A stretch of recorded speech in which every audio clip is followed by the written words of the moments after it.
एक राज्य में एक पराक्रमी राजा का शासन था। उसकी कोई संतान नहीं थी। ढलती उम्र के कारण राज्य के भावी उत्तराधिकारी को लेकर वह अत्यंत चिंतित था। अनेक वैद्यों को दिखाने के बाद भी वह संतान सुख से वंचित ही रहा। अंततः उसने राज्य के ही किसी योग्य नवयुवक को राज्य की बागडोर सौंप देने का निश्चय किया। भावी उत्तराधिकारी के चयन हेतु उसने योग्यता परीक्षण का आयोजन किया। इस हेतु एक शानदार महल का निर्माण करवाया गया।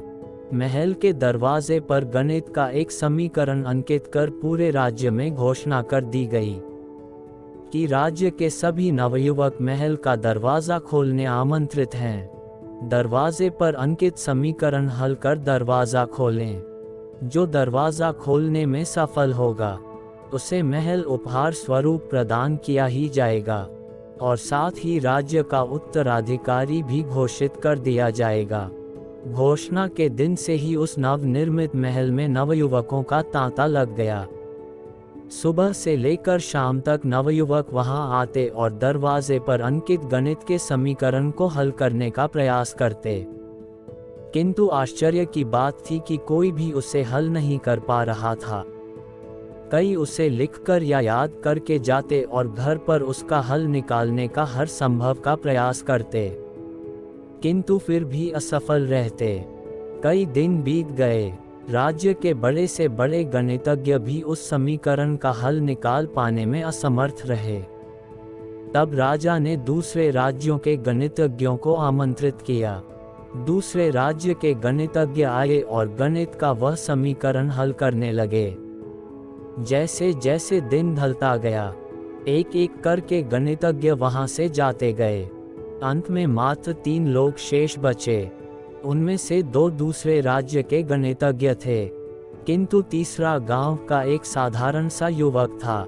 दोनों गणितज्ञ जहां गणित का समीकरण हल करने में लगे हुए थे, वहां युवक एक कोने में खड़ा होकर उन्हें देख रहा था।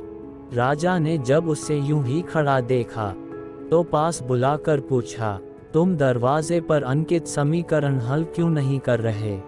युवक बोला, महाराज, मैं तो बस यूं ही इन नामी गिरामी गणितज्ञों को देखने आया हूं। ये अपने राज्यों के इतने बड़े गणितज्ञ हैं, इन्हें समीकरण हल करने दीजिए। यदि इन्होंने हल निकाल लिया तो राज्य के उत्तराधिकारी बन जाएंगे। इससे बड़ी खुशी की बात और क्या होगी। यदि ये समीकरण हल नहीं कर पाए तब मैं कोशिश करके देखूंगा। इतना कहकर युवक एक कोने में बैठकर गणितज्ञों को देखने लगा। पूरा दिन निकल गया और शाम घिर आई, किंतु दोनों गणितज्ञ समीकरण हल नहीं कर पाए। उनके मस्तिष्क में पूरे दिन मात्र एक ही प्रश्न घूम रहा था कि आखिर इस समीकरण में ऐसा भी क्या है? कैसे ये हल होगा? कैसे महल का ये दरवाजा खुलेगा? पूरा प्रयास करने के बाद भी वे समीकरण हल नहीं कर पाए।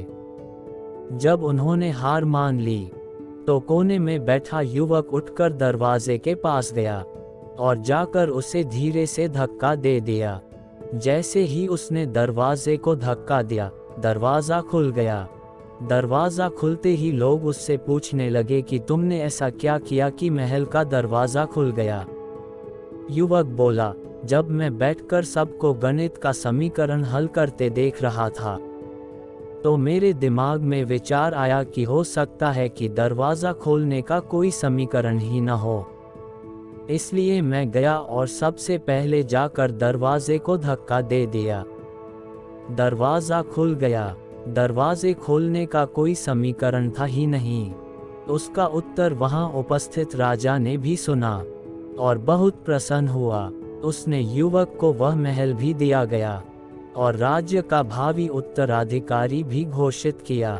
सीख: जिंदगी में हम कई बार ऐसी परिस्थिति में फंस जाते हैं जब हमें लगता है कि हमारे सामने पहाड़ जैसी समस्या है, जबकि वास्तव में कोई समस्या होती ही नहीं, या होती भी है तो बहुत ही छोटी सी, लेकिन हम उसे बहुत बड़ा बनाकर उसमें उलझे रहते हैं।